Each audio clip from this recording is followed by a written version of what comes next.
انما تنذر من اتبع الذکر، اصل میں آپ کامیابی سے خبردار صرف اسی کو کر سکیں گے جو ذکر کا اتباع کرے۔ یہ مشکل تعبیر ہے، ذکر کا اتباع کرنا یعنی یاد دہانی کا پیچھا کرنا۔ اس کو پہلے سمجھ لیں ایک مثال کے ذریعے۔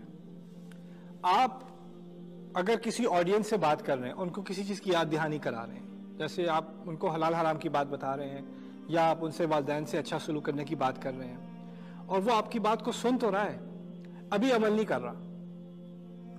کر رہا، لیکن ابھی وہ آپ کی بات کو فالو الانگ کر رہا ہے انسان۔ بعد میں جاتا ہے، سوچتا ہے، اس کے دماغ میں دوبارہ وہ بات آتی ہے، ہفتے بعد، 2 ہفتے بعد، مہینے بعد اس پہ وہ عمل کرنا شروع کر دیتا ہے۔ کبھی کبھی ایسا ہوتا ہے کہ آپ کو بات ایسی ایک دفعہ سنتے ہیں، آپ کا اس پہ اثر تو پڑتا ہے، لیکن اس کے اثرات نظر بعد میں آتے ہیں۔ اتباع ذکر ہو سکتا ہے کہ آپ کی آڈینس میں ایسے لوگ ہیں جو بات تو سنیں، لیکن ابھی اس کو وہ صرف ذکر کے لیول پر ہی فالو کر رہے ہیں، آپ کے کلام کو ابھی پوری طرح وہ ماننے کو تیار نہیں ہوئے، ابھی ان کا ذہن تیار ہو رہا ہے۔ آپ بس اتنی سی بات، بس آپ نے ایک بیج ڈالنا ہے دماغ میں، باقی وہ بڑھے، وہ اپنی طور پہ بڑھے، رائٹ؟ سو انما تنذر من اتبع الذکر وخشی الرحمن بالغیب۔ اس سے پہلے میں آگے جانے سے پہلے ابھی کیا کہا تھا؟ پوری قوم نہیں مانے گی کہ اکثریت نہیں مانے گی؟ اکثریت نہیں مانے گی، اب یہ اقلیت کی بات ہو رہی ہے۔ وہ کون لوگ ہیں جو مانیں گے؟ اور جو مانیں گے بھی وہ آپ کو آ کے نہیں بتائیں گے کہ میں مان گیا۔ ان میں سے بھی بہت اقلیت ہوگی جو آپ کو آ کے بتا دے گی کہ میں مان گیا ہوں۔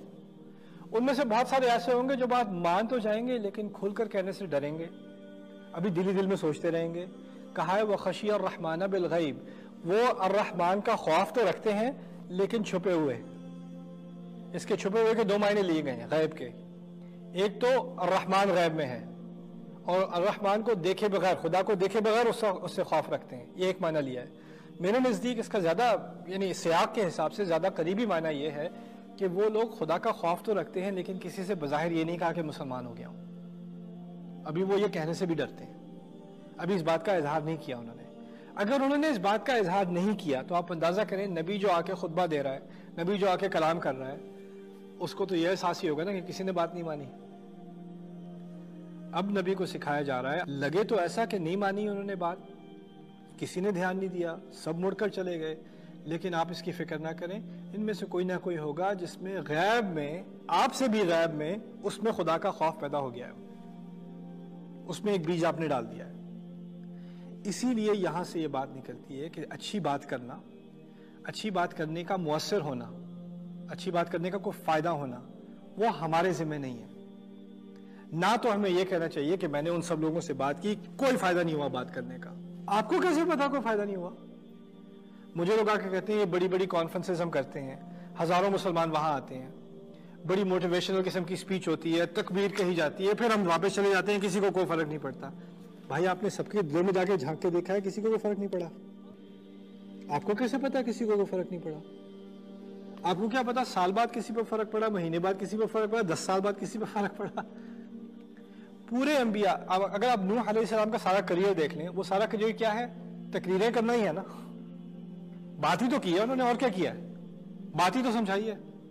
اب لوگ کہتے ہیں یہ لوگ وہ اسپیچز ہی کرتے رہتے ہیں، کچھ نظر نہیں آتا، چینج ہی نظر نہیں آ رہی مجھے، کیونکہ جب تک آپ نہ دیکھ لیں چینج، آپ امپریس نہ ہو جائیں، تب تک تو چینج کسی کام کی ہے نہیں۔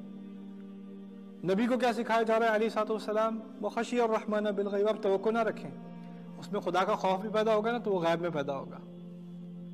بڑا عجیب کمبینیشن ہے خشی الرحمن، الرحمن کا خوف۔ اگر کہا ہوتا العزیز کا خوف، قوی کا خوف، جبار کا خوف، سمجھ میں آتی ہے بات۔ رحمان کا کیسے خوف؟ خشی الرحمن۔ اب سمجھ میں آئی کہ اب تک اس نے مجھ پر اتنی رحمت کی ہے اور میں نے اس رحمت کا کوئی شکر بھی نہیں کیا، اب مجھے خوف آتا ہے کہ اس کی رحمتیں آتی رہتی ہیں اور میں کتنا ناشکرا رہا ہوں۔ فبشرہ بمغفرۃ واجر کریم، اور نبی کو کتنی پیاری بات کہی علیہ السلام، جا کے ایسے شخص کو جس کو تم جانتے بھی نہیں ہو، اس نے اپنے آپ کو ظاہر بھی نہیں کیا، اس کو پھر بھی تم اچھی خبر دے دو کہ اس کی مغفرت ہوگی، جو بھی اس نے گناہ پہلے کیے وہ کیے، اس کی مغفرت ہونے والی ہے، اور اس کو بہت ہی عزت دینے والا اجر دیا جائے گا، اس کی عزت کی جائے گی، وہ اجر کریم۔ یہ اس لیے کہا گیا ہے کہ اس زمانے میں جب کوئی اسلام قبول کرتا تھا تو اس کی یا تو بےزتی ہوتی تھی یا قبیلے سے نکال دیا، گھر سے نکال دیا، پاگل کہہ دیا، تم بھی پاگل ہو گئے ان لوگوں کے ساتھ، کیا ہو گیا تمہیں؟ پہلی بات کہی گئی ہے کہ تم ٹھیک ہے ابھی چھپائے ہوئے اپنے ایمان کو، تمہیں بھی مغفرت ملے گی اور آگے جا کر تمہیں بہت زیادہ عزت اجر ملے گا، اجر کریم۔ کریم کے معنی عربی میں سخاوت بھی ہیں، یعنی زیادہ سے زیادہ ملے گا، اللہ تعالیٰ زیادہ سے زیادہ دے گا۔ جب کوئی آپ پہ بہت احسان کرے نا عربی میں، اس کو بھی کریم کہتے ہیں۔ کریم کے معنی جو آپ سے کوئی زیادہ آگے جا کے آپ پہ احسان کرے، آپ سے فیورز کرے، اس کو بھی کریم کہا جاتا ہے عربی میں۔ فبشرہ بمغفرۃ و اجر کریم۔